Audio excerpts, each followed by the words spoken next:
Bom dia a todos os irmãos e irmãs aqui presentes. Para mim é uma honra e um privilégio estar aqui com vocês. Sempre é bom nós estarmos reunidos com a noiva do Cordeiro, com os remidos, os eleitos, para cultuar o Senhor. Seja o dia, a hora, na quantidade que for. É sempre bom estar com o Senhor. João capítulo 7, por favor. João 7.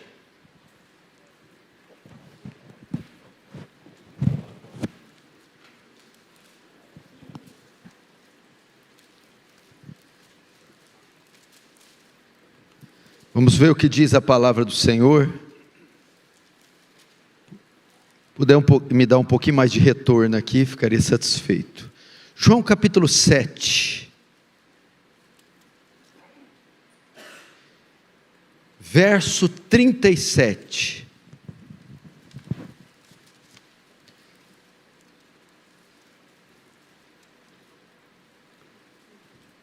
O tema da minha mensagem é Jesus, a fonte do avivamento. Para o pessoal aí da equipe editar depois, Jesus, a fonte do avivamento. E em João 7,37 diz assim: no último dia, o grande dia da festa, levantou-se Jesus e exclamou: se alguém tem sede, venha a mim e beba. Quem crer em mim, como diz as Escrituras, do seu interior fluirão rios de água viva. Isto ele disse com respeito ao Espírito que haviam de receber os que nele crescem, pois o Espírito até aquele momento não fora dado, porque Jesus não havia sido ainda glorificado. Deixa aberto aí, não feche apenas os olhos. Pai Santo, o nosso desejo, o nosso ardente desejo, é que um avivamento comece entre nós. O nosso coração sangra de ver o estado da nossa nação, da nossa sociedade, da nossa elite política. E conforme foi na Inglaterra, só um avivamento para nos livrar, Senhor. Como Ele livrou do banho de sangue da Revolução Francesa. O que está por vir é muito negro, escuro, tenebroso, maligno. A esperança está naquele Cristo, ressurgindo nos púlpitos da igreja brasileira. Aquelas águas caudalosas descendo e varrendo toda a iniquidade dessa nação, e despertando homens e mulheres para a pregação viva do Evangelho de Cristo. Em nome de Jesus que te pedimos, amém. Irmãos, nós temos uma urgente necessidade de um despertamento. Eu saí de férias esses dias, fiquei quase 30 dias de férias, há anos eu não fazia isso. Mas estive meditando em todas as minhas férias a respeito de duas passagens bíblicas. Primeira do Salmo 51, quando Davi dizia: torna-me dar a alegria da tua salvação. Esse versículo tem tudo a ver com avivamento. Davi não perdeu a salvação, porque ela não se perde. Davi não perdeu o reino. Davi continuava filho de Deus, com a sua rotina, mas ele tinha perdido a alegria, ele tinha perdido o entusiasmo, ele tinha perdido a paixão. E avivamento é isso, recuperar a alegria, o entusiasmo, a disposição de servir a Deus. E eu creio que a igreja precisa disso. Outro texto áureo que me incomodou foi o de Apocalipse 2, da igreja de Éfeso. Tenho contra ti que deixaste o teu primeiro amor. Isso também fala de avivamento. Então não basta só comparecermos aos cultos, só viver uma rotina religiosa, mas tem que haver paixão, entusiasmo, interesse. E o avivamento causa isso na igreja. E nós temos percebido uma apatia por meio dos irmãos, por parte de alguns irmãos, um descaso, uma indiferença com tanta coisa acontecendo.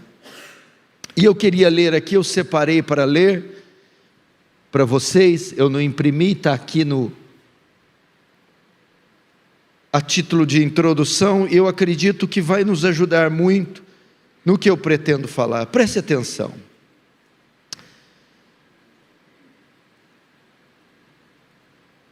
Para o mundo de língua inglesa, o século XVIII foi um período monumental de despertamento espiritual.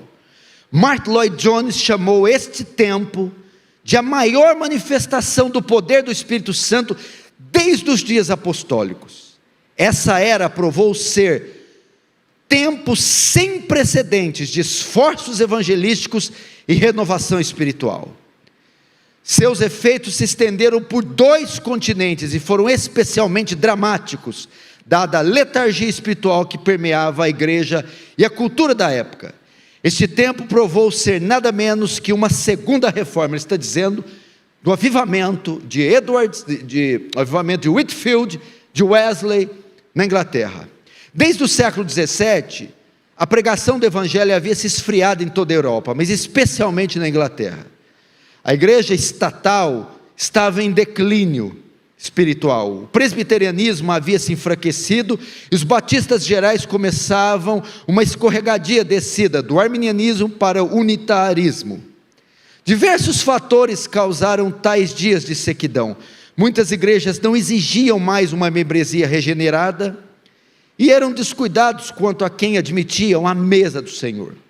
O puritanismo sofreu um golpe devastador quando o parlamento aprovou o ato de uniformidade em 1662, que dividiu permanentemente a igreja da Inglaterra de todas as demais igrejas protestantes. Dali em diante, conhecidas como dissidentes.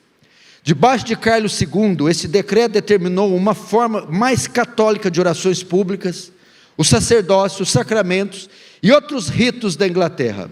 Pastores puritanos foram obrigados a abandonar suas ordenações originais e serem reordenados sobre essa nova forma da igreja do Estado. A crise que se fomentava chegou ao ápice em 24 de agosto de 62, no dia de São Bartolomeu, quando 2.000 ministros puritanos foram enxotados de suas igrejas. Em um só dia, a maior geração de pregadores do evangelho foi despedida do púlpito e proibida de pregar. Esses pastores puritanos sofreram restrições ainda maiores com a aprovação do ato de Conventicle em 64 e foram banidos das suas congregações. Ao mesmo tempo, muitos púlpitos anglicanos altamente estimados ensinavam uma corrupção moralista e legalista da justificação da fé. Tal declínio doutrinário deixava a igreja inglesa com pouco apetite pela pregação da palavra. Havia desvanecido qualquer interesse pelos perdidos. Como os apóstolos no jardim de Getsêmani, os pastores ingleses tinham deixado de vigiar e eram acalantados em profundo sono. As convicções bíblicas foram substituídas por filosofias seculares. Havia verdadeira fome na terra de ouvir a palavra. Foi nesse vazio espiritual que Deus levantou o evangelista inglês George Whitefield como um raio vindo do céu sem nuvens. Whitefield subiu a um palco mundial com o mais prolixo oral do evangelho nos seus dias. Deus, no entanto, deu poder a Whitefield para se tornar como uma lâmpada de chamas fortes, colocado sobre uma montanha no meio de um negro império de Satanás. Essa figura poderosa de incomum fervor evangélico encabeçou um ressurgimento cristão sem precedentes, e sua voz retumbante foi o catalisador de um despertamento espiritual sem medidas. Irmãos, eu creio que nós estamos vivendo dias parecidos, e nós estamos precisando de novos Whitefields, Wesleys e Edwards no nosso tempo, para que Deus desperte essa nação novamente. Pano de fundo do texto que nós lemos: Jesus está em Jerusalém, preste muita atenção nessa introdução, e Ele está ensinando a uma multidão dividida, enquanto ele fala, a multidão se divide. Alguns, por exemplo, queriam ele preso. Veja no verso 30, João 7, deixa aberta, a Bíblia aberta, verso 30. Então procuravam prendê-lo, mas ninguém lhe pôs a mão, porque ainda não era chegada a hora. Por qual razão eles queriam prender a Jesus? Ele afirmava ser o Messias, e de fato ele era, mas eles não acreditavam. Na visão deles, o Messias iria aparecer repentinamente, com glória, e ninguém saberia de onde ele viria. Veja só no verso 27, diz isso: nós todavia sabemos de onde este é, Jesus. Quando porém vier o Cristo, ninguém saberá de onde ele é. Jesus não se parecia como um Messias. Ele estava aí há muito tempo, eles sabiam a origem, o local de onde ele veio. Estava mais para um rabino, e não para um Messias. Só que havia outra parte da multidão, que cria que ele era o Messias. Verso 31. E contudo, muito de entre a multidão creram nele, e diziam: quando vier o Cristo, fará porventura maiores sinais que este tem feito? Alguns estão impressionados com o seu poder, com os seus milagres, e dizem: só pode ser esse o Messias. Pode alguém vir fazer coisas maiores que esse? Portanto, você vê uma multidão dividida com respeito à identidade de Jesus. Uns queriam matá-lo, porque achavam que ele era o impostor, e outros criam piamente que era o Messias.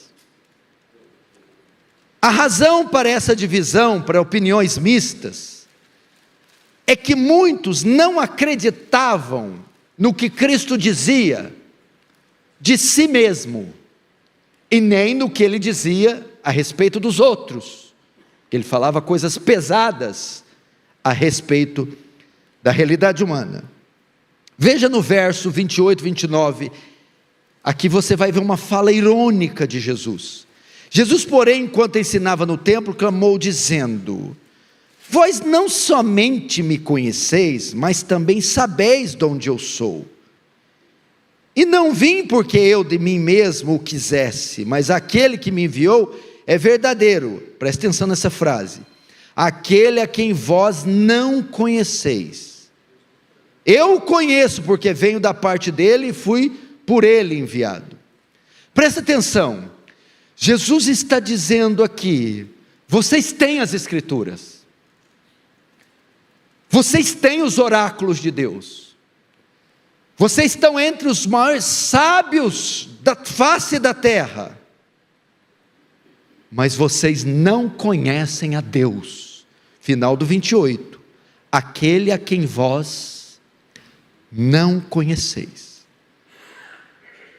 Por isso estão divididos, por isso vocês não creem em mim, por isso vocês não me conhecem, porque vocês não conhecem a Deus. Porque se vocês conhecessem a Deus, vocês me conheceriam. João 5, 23. Para que todos honrem o Filho, como honram o Pai. Escute: quem não honra o Filho, não honra o Pai que o enviou. Não se pode ver a Deus, conhecer a Deus, falar com Deus, se chegar com Deus, a Deus, senão através do Filho de Deus, o Messias.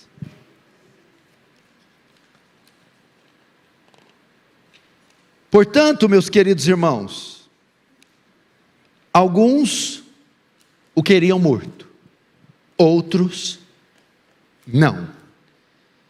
Entretanto, os fariseus, inimigos de Jesus, souberam das reações positivas da multidão.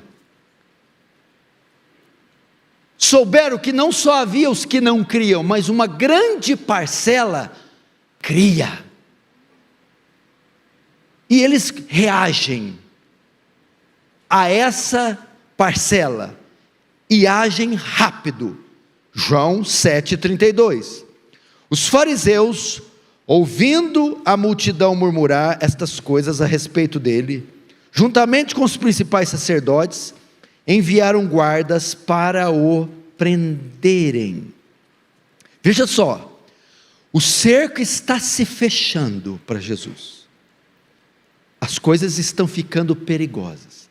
A vida dele corre risco. A popularidade dele cresce tanto que os fariseus agem e dão uma ordem para os guardas prenderem Jesus. Entretanto, preste atenção, até o verso 45, que é a resposta dos guardas, a ação dos guardas, a ordem dos fariseus, não acontece nada. Eles não o prendem, eles não o tocam. Jesus diz que será preso na hora, no momento e do modo que ele quiser. É ele quem determina isso, e não os fariseus. Veja o verso 33. Disse-lhes Jesus: ainda por um pouco de tempo estou convosco, e depois irei para junto daquele que me enviou. A vez de procurar-me, não me achareis. Também onde eu estou, vós não poderei ir. Em outras palavras, Cristo está dizendo: vocês podem tentar me prender, mas eu escolho onde, como, quando e quem vai comigo. Eu sou o Senhor do tempo e da história. Agora, note a resposta deles, diante das palavras de Jesus, 35 e 36, disseram pois os judeus uns aos outros: para onde irá este, que não possamos achar? Irá porventura para dispersar entre os gregos, com o fim de os ensinar? O que significa de fato o que ele diz? A vez de procurar-me, não me achareis, também onde estou, não podereis ir? Aqui está, irmãos, a prova de toda aquela confusão, e da multidão está dividida. Esse texto mostra a completa ignorância dos judeus a respeito de Cristo. Eles não conhecem a Deus, eles não conhecem as Escrituras, eles não conhecem a Cristo. Agora, o que Jesus faz diante dessa perigosíssima situação, dessa ameaça de prisão, de cárcere e de morte? O que Jesus faz? Preste atenção.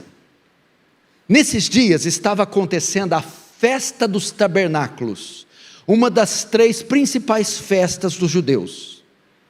Ela está quase chegando no seu fim. Ela era uma festa feita para relembrar a peregrinação do povo de Israel e a habitação deles em tendas. Era feita para agradecer a Deus pela colheita dos primeiros frutos. E ela tinha uma duração de 7 dias. No 7º dia ocorria o rito da água, onde o sumo sacerdote vinha com um cântaro, com a água colhida do tanque de Siloé, para simbolizar as bênçãos recebidas, ou as bênçãos das chuvas necessárias para as próximas colheitas. Jesus esperou o 7º dia, o dia do rito da água, para nesse dia fazer um discurso, ok? Os guardas estavam presentes nesse momento, e estavam esperando ele fazer o discurso, Porque no momento que Jesus se erguesse para discursar, ele ia se expor, então ali eles o prenderiam. Okay? Agora, veja a reação dos guardas ao tentar prendê-lo após o discurso. Verso 45. Voltaram, pois, os guardas à presença dos principais sacerdotes e fariseus, e esses lhe perguntaram: por que não o trouxestes? Responderam eles: jamais alguém falou como este homem.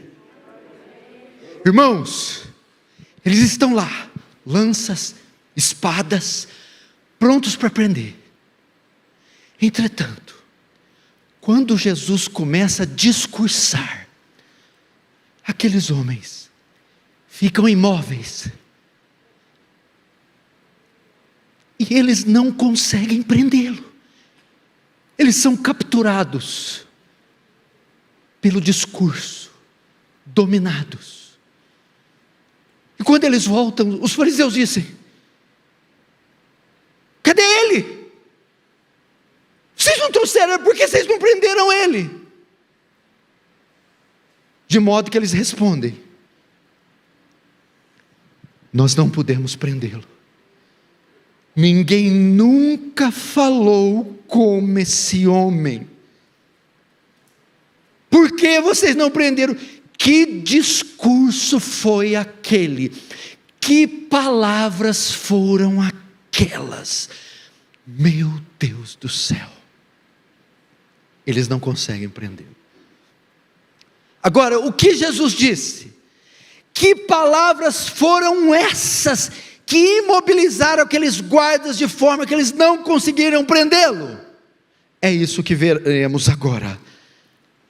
Estas palavras de Jesus. Verso 37. No último dia, o grande dia da festa, levantou-se Jesus e exclamou: se alguém tem sede, venha a mim e beba. Meu irmão, o primeiro princípio que temos que aprender, se queremos um avivamento, temos que aprender a real necessidade do homem. Jesus começou a expor o coração daqueles guardas. O enredo não se dá só em Jesus, a festa e a multidão. O enredo se dá entre Jesus e estes guardas que estão diante dele, perplexos pelo sermão. E Jesus, ele vai revelar a real necessidade. Ele começou a expor, a revelar o coração e a condição daqueles homens. Ele viu que o coração daqueles homens estava seco, estava árido, estava vazio. Quando Jesus disse: alguém tem sede, ele não está dizendo que existem alguns que têm e outros que não têm. Não. Existem alguns que reconhecem que têm e outros que não reconhecem que têm. Mas o fato é que todo homem tem sede. Todo homem tem uma necessidade interior, todo homem tem um vazio dentro de si, todo homem tem uma aridez, uma sequidão oriunda do seu ser. E Jesus está dizendo qual é a real necessidade dos homens. Vocês têm dentro de você uma necessidade que excede muito as outras, que nada nem ninguém pode suprir.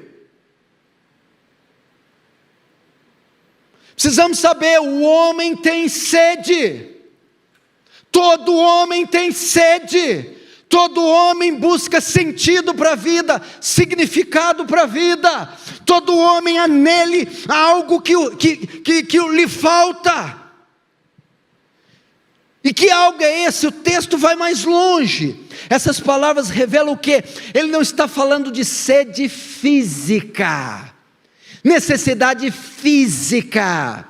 Ele está falando da alma, é sede na alma, é mais que os olhos podem ver, é mais que os ouvidos podem ouvir, é mais que as mãos podem apalpar, transcende a matéria, transcende o mundo físico, é uma sede intrínseca, no interior, na parte imaterial do ser, na alma. Os homens têm sede, os homens tem um vazio na sua alma. A alma humana, meu irmão, sente sede de Deus, e até encontrá-lo, permanecerá eternamente sedenta e vazia. Quando o corpo fica sem água, ele sente necessidade de água, ele sente sede. Quando o homem está sem Deus, ele sente sede de Deus, necessidade de Deus. Jesus começa então a revelar a real necessidade. Não são bênçãos, não são colheitas, não são chuvas, é o perdão dos pecados, é a redenção da alma, é a salvação, é a justificação. Essa é a real necessidade do homem. Os guardas estão ali, ouvindo aquele sermão.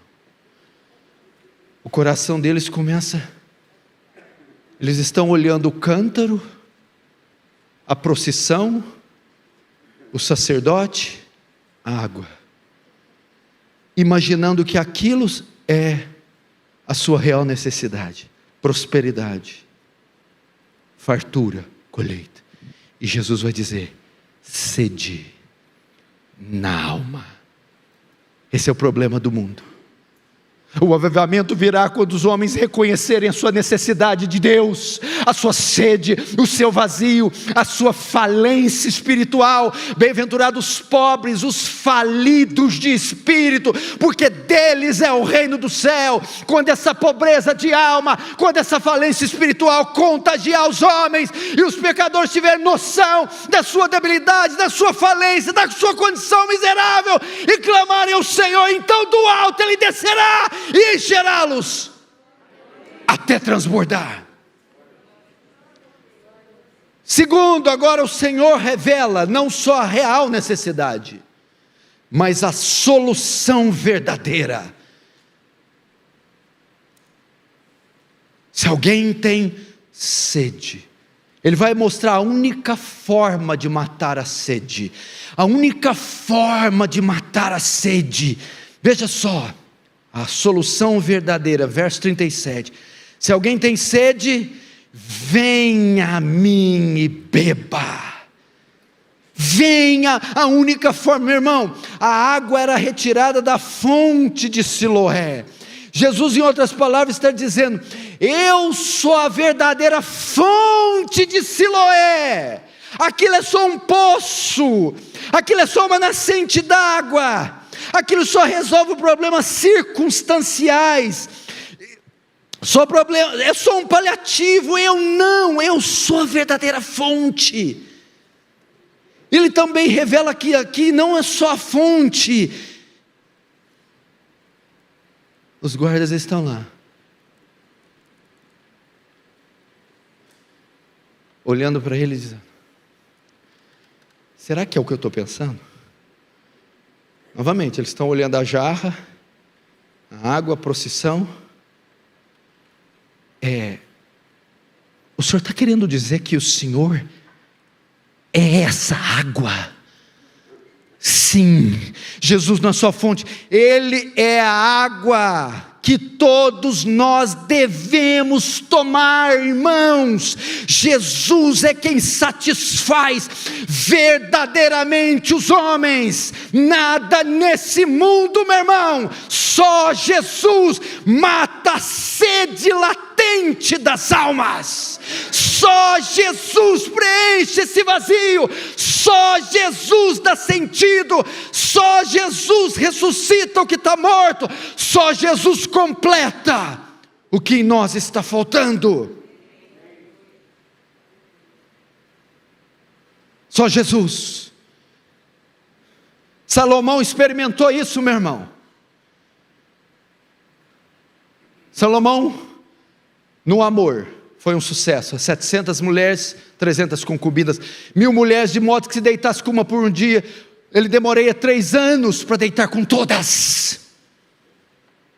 Financeiro, ele foi o ápice. Ele recebia toneladas e toneladas de ouro, de modo que ele era tão rico, que a prata no seu reino se desvalorizou. No ministério era o homem mais poderoso, no saber era o homem mais sábio, mas em Eclesiastes 1 vai dizer, é tudo rével, farelo, pó, sopro, vaidade, não me preenche, não me completa, não mata a sede que eu tenho em mim. Irmãos, os homens até reconhecem que tem sede, até reconhecem o seu vazio, até reconhecem a sua necessidade, mas não buscam na forma verdadeira, e tentam saciar a sede no sexo ilícito, na droga, tentam na estética, na beleza, nesse mundo, mas não conseguem.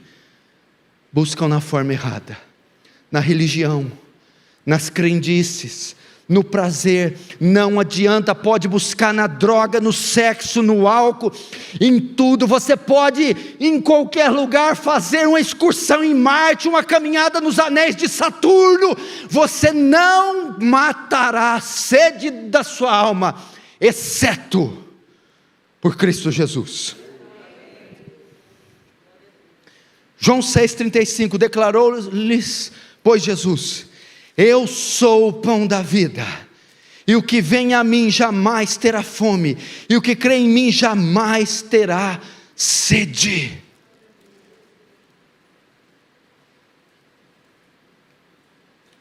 Sabe o que está faltando, pastor Erival? Por que nós não temos avivamento? Porque nós não estamos oferecendo a solução verdadeira para as pessoas, não estamos pregando Jesus nos púlpitos. Nós temos púlpitos que pregam stand-up comedy, piadas, palhaços. Nós temos púlpitos com teologia coach. Você é o centro da fraqueza de Deus, o universo gira em torno de você. Nós temos púlpitos que não se crê na infalibilidade das escrituras, dizendo que elas têm que ser atualizadas.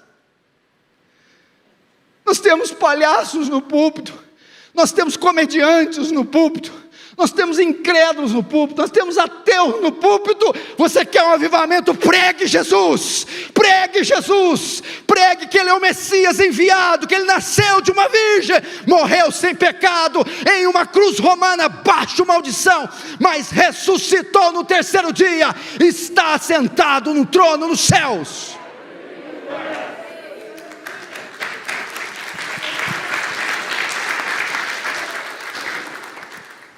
Não venha com histórias de carochinha, pregue Jesus, pregue Jesus.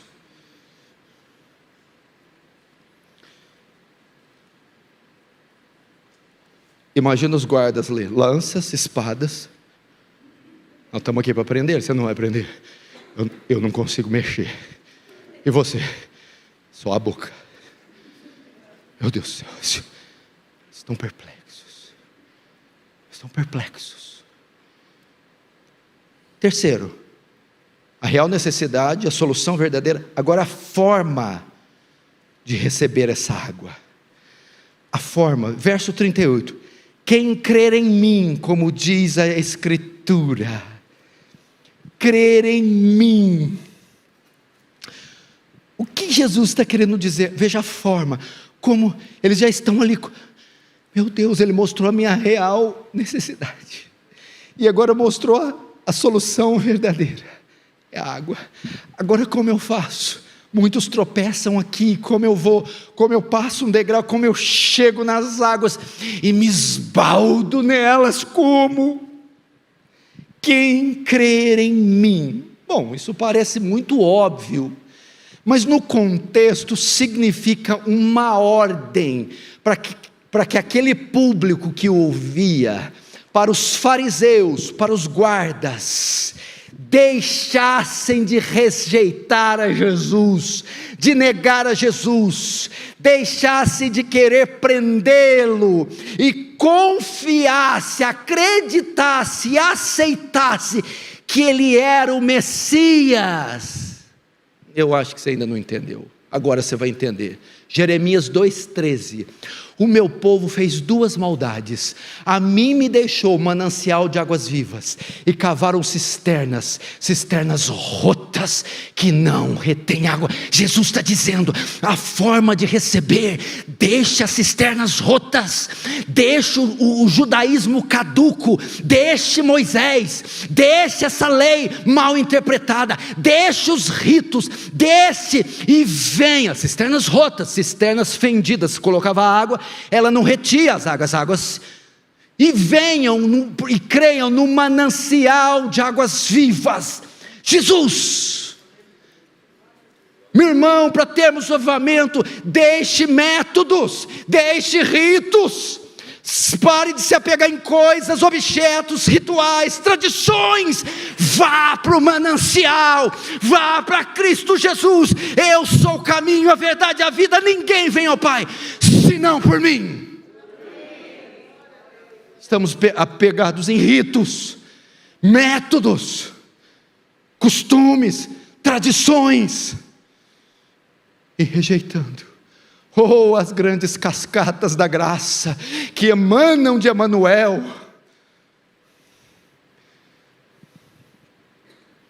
Deixa as cisternas rotas, meu irmão.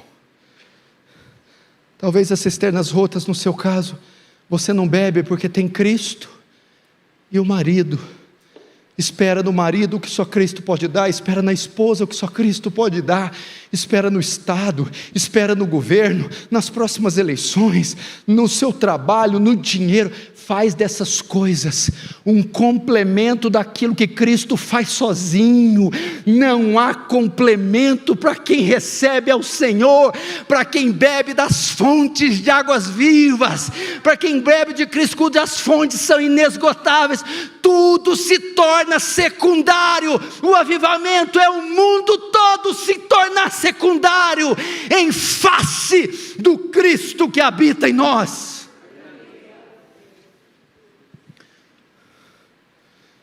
Agora, qual é o resultado? Vamos para o resultado. Qual é o resultado? De ir e crer. Ele disse, né? Quem tem sede, venha, creia. Qual que é o resultado? Beba. Eu vou, eu creio. Resultado? Eu bebo. Vejamos, verso 35, quem crê em mim, não, verso 38, quem crê em mim, como diz a Escritura, do seu interior fluirão rios de água viva.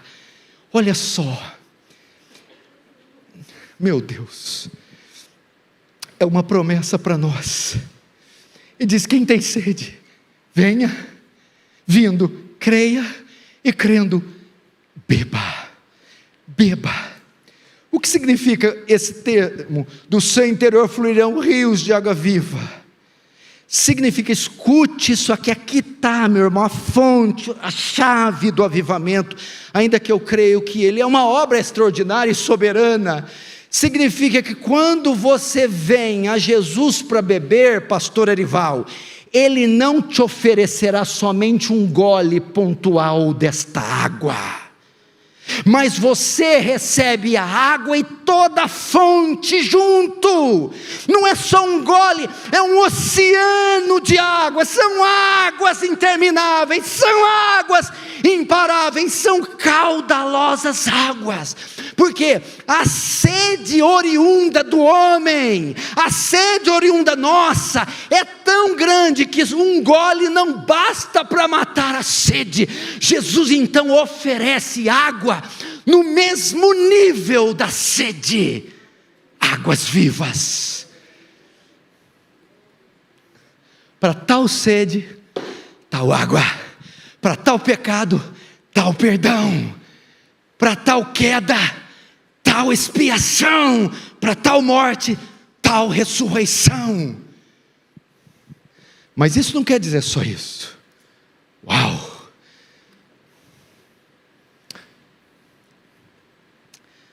É meio-dia, ele está passando ele por Sicar, o pé dele está inchado, boca está seca. Ele passa para perto de um poço em Samaria, poço de Jacó. Vai uma mulher lá pegar água, meio-dia. Lembra daquela música? Lata d'água na cabeça, lá vai Maria. Mas era samaritana. Ela vai beber, eles trocam uma ideia lá. Aí Jesus diz assim: se você beber dessa água, tornará a ter sede. Mas aquele que beber da água que eu lhe der. Quando Jesus está dizendo aqui, quem crer, do seu interior fluirão rios de água viva, significa que ele oferece água, ele encherá de tal modo o homem que você nunca mais procurará em qualquer outro lugar. Você estará plenamente satisfeito, plenamente saciado. Essa é a ideia. As águas que ele nos oferece são eficazes. Essa é a ideia. O avivamento faz isso. Abre a boca e te encherei. Ele inunda, ele invade uma congregação e os irmãos, e ele então nos sacia, ele nos enche de tal modo que nós ficaremos plenamente saciados. Mas veja só, tem um terceiro ponto aqui. Águas vivas significam o quê? Duas coisas: eram águas correntes e águas nascentes. Se você é um receptor de água, uma represa, uma barragem, ela tem um limite para encher. Aqui ele promete uma água sem limite. Só que você tem um espaço específico. E ele diz que essas águas virão de tal forma que elas transbordarão, por isso fluirão do seu interior. Então, as águas não são no nível apenas da nossa sede. Nós receberemos uma visitação da parte do Senhor tão gloriosa, que a água não só matará a nossa sede, mas de todos aqueles que estiverem ao nosso redor. Isso é avivamento, quando Deus visita um pastor, uma meia dúzia de irmãos, uma congregação de tal modo, que aquilo é contagiante, e as águas se espalham, se multiplicam, e você mata a sede do vizinho, do professor de escola, do irmão, do pai, da menina. Glória a Deus, meu irmão. Isso é uma promessa de um avivamento. Por isso que nós temos que clamar: me enche, Senhor, me enche dessas águas até transbordarem. Isso está em Ezequiel 47:1, veja só. Depois disso, o homem me fez voltar. Ezequiel 47, verso 1. Depois disso o homem me fez voltar à entrada do templo, e eis que saíam águas debaixo do limiar do templo para o oriente, porque a face da casa dava para o oriente. E as águas vinham de baixo, do lado direito da casa, do lado sul do altar. Nós somos amilenistas e acreditamos, não que esse texto é para se cumprir no milênio. Isso aqui diz respeito à igreja, o templo, onde águas fluíam da igreja. Atos capítulo 2, o enchimento, e vinha. Mas qual é o propósito daquelas águas virem, transbordarem e fluírem do templo? Verso 9: toda criatura vivente que vive em enxames viverá por onde quer que passe este rio que sai do templo, e haverá muitíssimo peixe, e aonde chegar estas águas, tornarão saudáveis as do mar, e tudo viverá por onde quer que este rio passe.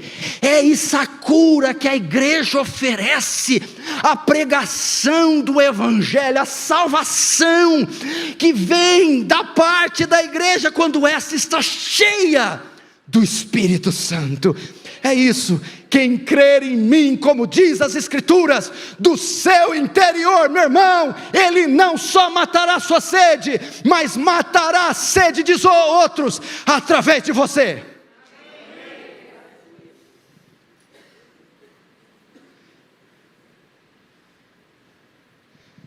Aqui, Arival, é um avivamento pessoal, que passa para o coletivo. Você podia pensar assim: esse congresso podia estar com todas as cadeiras ocupadas e gente lá fora. Não tem problema. O que Deus fazer com os que estão aqui dentro, pega os que estão lá de fora. Quantos estavam no cenáculo no Pentecoste? 120. O que eles fizeram? Viraram o mundo de pernas para o ar. Já viu o ditado, água mole e pedra dura, tanto bate até que fura? Desde que eu conheço o pastor Erival, ele fala de avivamento, avivamento. Deus vai falar: vou ter que dar o avivamento para esse homem, senão ele não me dá sossego. Eu não sou iníquo, por que está me molestando desse jeito? Será que é a mulher do juiz iníquo? Avivamento, toma avivamentão. Só que prepara, porque ele vai dar mais do que pedimos ou mais do que pensamos, segundo o seu poder que nós opera.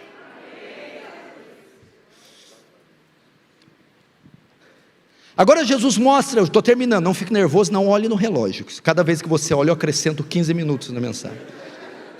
Já foi 2 irmãos que olharam, é meia hora. Jesus agora mostra a origem e a duração desse processo. Verso 39, olha que tremendo. Isto ele diz com respeito ao Espírito que haviam de receber os que crescem nele.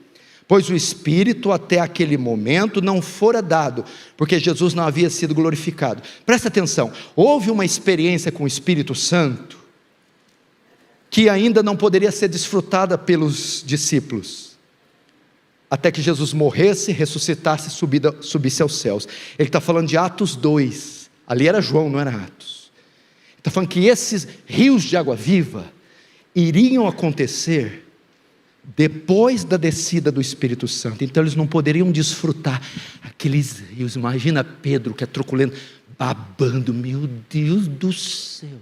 João, que já doidinho para nadar já no rio. Entretanto conosco não, já o temos, ele já foi enviado, nós podemos ter a plenitude do Espírito. Agora veja que coisa tremenda esses rios de água viva, o que Jesus está querendo dizer com isso, com o cumprimento em Atos 2, preste atenção, para você ver o que é o crente, o que é a igreja. Esses rios de água viva é mais do que poder infundido em nós, é mais do que respostas de oração, é mais que uma capacidade especial dada, é o próprio Cristo habitando em nós, dentro de nós, nos fazendo morada dele. É isso. Em outras palavras, Jesus está dizendo é que nós nos tornaremos uma espécie de fonte, onde as águas dele jorrarão, com a habitação dele em nós.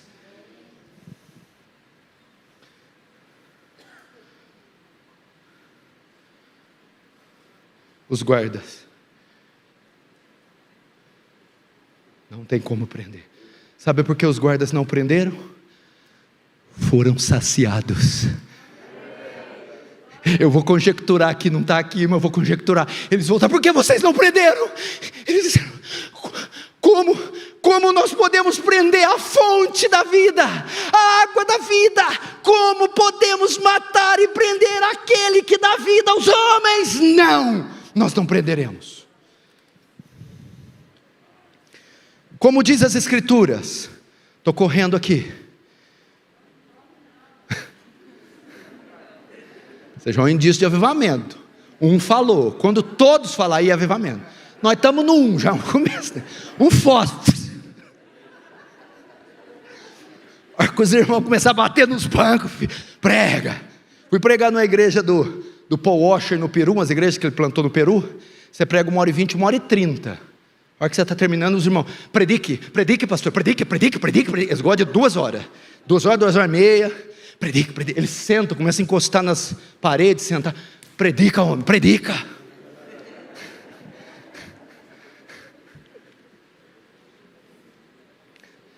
É a promessa de um avivamento. Espera aí, veja só. A gente passa para os textos muito assim, né? Fica só no 38, você fica 3 eternidades e não vai entender ele. 3 eternidades. Como diz as Escrituras, quem crê em mim, do seu interior, fluirão rios de água viva. É todo mundo que entende? Não. E quando entende? George Whitefield, John Wesley, Jonathan Edwards, Eva Hobbs entendeu. Eu tenho uma fonte em mim. Não nasce de mim, mas foi colocada em mim. Habita em mim. Uma fonte de água viva, ou seja, nascentes que se renovam e não se esgotam. Quer ver? Pega alguém dessa igreja aqui, qualquer um. Ousa pedir a chave da igreja para o pastor. E vem sozinho todas as madrugadas, sozinho. Dobra o joelho aqui, naquele silêncio sepulcral. E ora, e chora, e sangra. Para você ver se não acontece uma guerra cósmica nos céus de São Paulo com um só homem que começa a exalar essas águas de si. Mas a gente não crê. A gente fala, não, eu tenho um laguinho, piscininha de 1000 litros. Não, são fontes. Como diz as Escrituras, aqui eu não vou falar rapidamente. Jesus está dizendo que havia vários textos no Antigo Testamento que profetizavam, prometendo a enviada do Espírito, estes rios. Mas em outras palavras, escute isso aqui. Esse avivamento foi planejado por Deus, é isso que Jesus diz. Como diz as Escrituras, Deus planejou que vocês tornassem-se fontes, que vocês jorrassem de si águas vivas. Em outras palavras, Deus está dizendo, Jesus estava dizendo, Deus tinha isso em mente há muito tempo atrás. Penúltimo, essas águas são para hoje? Quando Jesus faz o convite, quem tem sede vem a mim e beba, o convite não se limita àqueles dias, mas se estende até os dias de hoje. Podemos beber essas águas hoje, podemos bebê-las neste culto. É para hoje, as águas estão disponíveis hoje. Agora, quem sabe daqui no 15º congresso, quando vi um pregador das montanhas, não, Deus não está limitado ao espaço, o tempo, a multidão, a quantidade. A nossa técnica é soberano, espontâneo, é o bom prazer da sua vontade, e Ele pode fazer hoje. Último, a condição. Qual a condição para beber? Qual que é a primeira frase? Quem tiver sede. É a única condição. Porque a água é grátis. Ela vem do céu, vem das chuvas, das minas, das fontes. Ela é gratuita. Qual a condição? Sede. Aqui eu quero falar esta palavra e eu quero dar para vocês a base para um sermão de avivamento. Temos câmeras, 3, 4, instrumento de som sem igual, estrutura, logística, dinheiro, pregador, o Orival vai tentando um atrás do outro, vai pegando atrás do John MacArthur, que um dia ressuscita o Lloyd John, vai lá, velho, prega lá, tenta e vai e faz. Só que falta algo em nós, falta sede, falta desejo. Desejo por Deus, desejo por avivamento. Falta nós andarmos nesses valados aqui de São Paulo e chorar pelas almas que estão se perdendo. Falta você escutar o seu pai bêbado em casa e chorar por ele no quarto. Falta sede de ver a igreja impura se prostituindo, se corrompendo e você chorar. Falta você ligar a televisão e ver as atrocidades nos jornais e chorar. Falta sede. Quem tiver sede, venha e beba. É a condição, meu irmão. A fonte está lá, ela nunca sairá de lá. A fonte continua jorrando água viva, mas é necessário uma igreja que busque interesse, vontade. Parece que nós perdemos a pegada, irmão. Parece que estamos demais litúrgicos, religiosos, burocráticos, pragmáticos, previsíveis. Falta sede. Precisamos borrar a maquiagem, despentear um pouco, desarrumar o penteado. Precisamos prantear. Precisamos banhar esses assentos de lágrimas. Sede, sede por Deus. E eu acredito que assim, o avivamento pode vir.